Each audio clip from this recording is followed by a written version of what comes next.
I know I keep threatening this. I was telling Paul, and so I've figured I'd start recording it. Opened up Edge today. Just Edge. I've been using it. I keep saying I'm going to switch to Chrome. I'll probably keep saying it because I need the alt+tab stupid thing. But like it just removes plugins.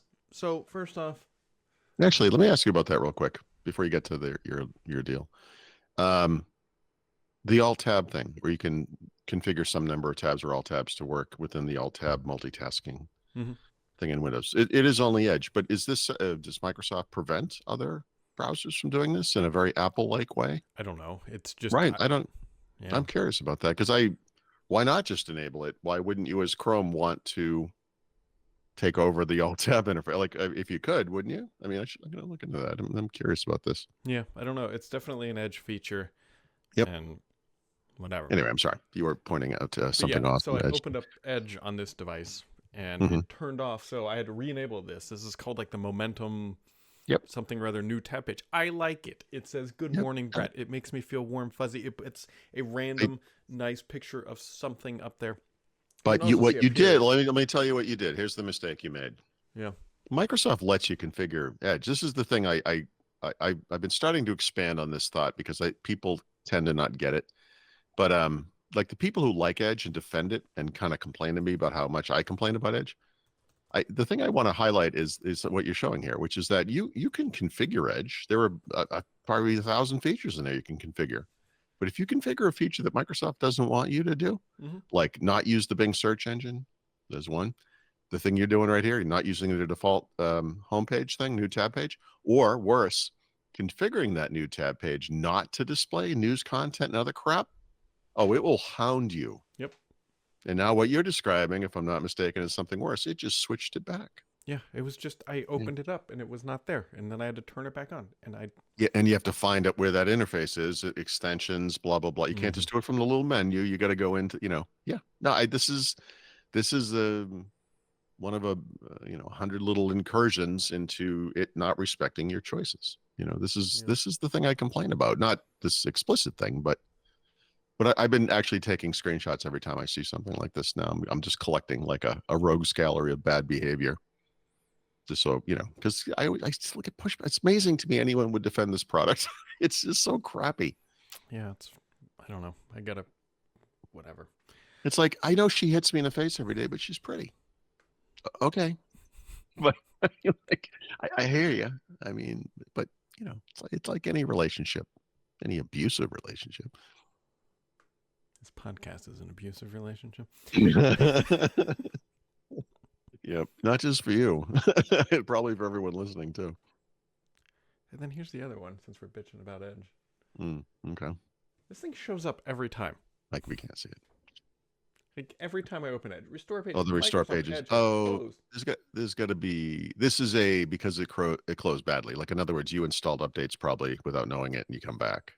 I feel like there is a way to make that happen automatically. I just clicked restore, but it didn't restore. Yeah, and it didn't do it. Well, you can go. Obviously, you can go into history and get that stuff back. That at least is okay. Yeah, I'm less worried about that, but it's whatever.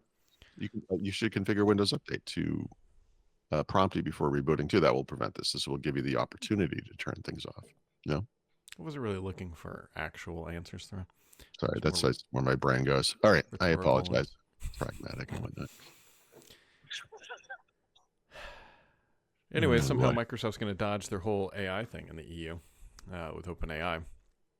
That's interesting because like the UK was looking into it, and the US is too.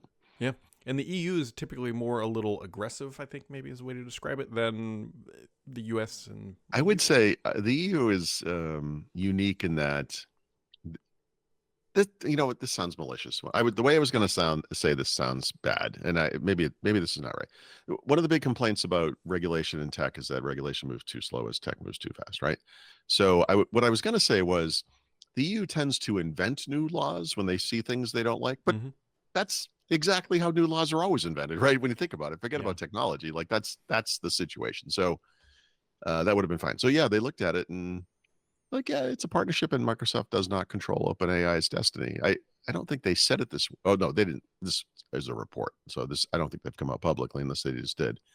But OpenAI can walk away from Microsoft when they meet certain criteria. They can partner with other companies. There's a lot of escape hatches here, and Microsoft, of course, part PR, part for good reason, is partnering with other AI providers around the world as well, right? So, yeah, I don't know. I mean, antitrust is tough in some ways, right? It feels vague, and is this anti-competitive? Is it? It's I don't know. It's unique, right? Yeah. It's a weird little partnership, but they should look at it, and they did, I guess. Yeah, and for now, they're whatever. The woman, I don't know her name. I'm sorry. The woman who runs the CMA in the UK spoke in Washington recently about this very topic, and everyone's kind of tiptoeing around it to some degree. It's like we have concerns about AI and big tech. We have concerns about Microsoft and OpenAI. Really, it's the other stuff doesn't matter. But let's pretend we're looking at everything. I think they're really concerned about this one thing, right? And I get it. It's the most powerful company in the world.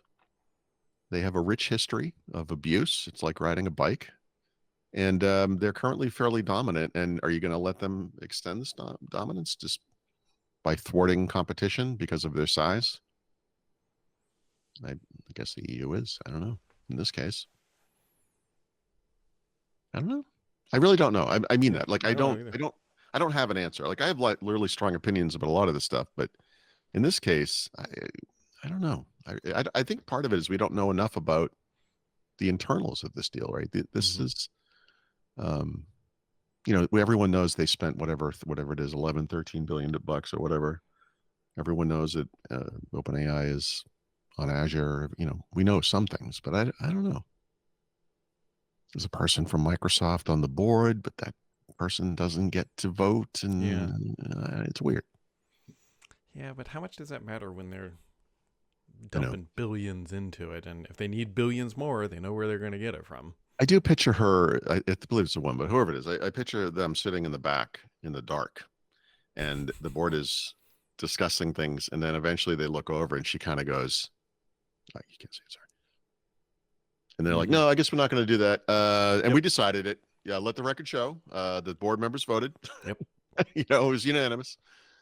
That's how I imagine it. But of course, I see these kind of conspiracies everywhere. So maybe I'm not the best source for this. Yeah, I don't know. What would happen if Google or Amazon walked into OpenAI and was like, "Hey, we want to buy all your stuff and integrate it into our stuff too"?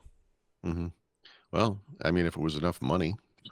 Well, I believe see, this is the thing. We don't really know for sure, but I believe their partnership is structured in such a way that OpenAI can walk away with certain milestones. And one of those milestones is like literal AGI. And I, depending on who you talk to, we've either already achieved that or we'll never achieve that because it's impossible, like light speed or something. So I don't know. No one really does, right? But Sam Altman, he seems like a pretty savvy guy. I bet he would find some little clause or comma somewhere in the contract that would be like, yeah, this lets us do this. See ya, pay us enough money. But that itself is a form of that. Only what companies could afford to do that? There's just a couple, and they're all big tech, terrible companies that would fall under some regulatory oversight. I don't know. It's tax season when you said AGI, and I'm like, adjusted gross income. Nice. Oh man, we were in our accountant's office at 3:45 in the afternoon of tax day to let you know how close to the wire that thing came. Yeah, first year as a small business owner, it's going great, Brad. Everything's fine. I'm not collapsing in front of you. It's all good. Yeah. Probably. Well, at least I'll tell you what I'm not sitting on is a giant pile of cash. But anyway, I'm sorry. We were talking about something else. Anyways, it's Thursday, so yeah. Yeah,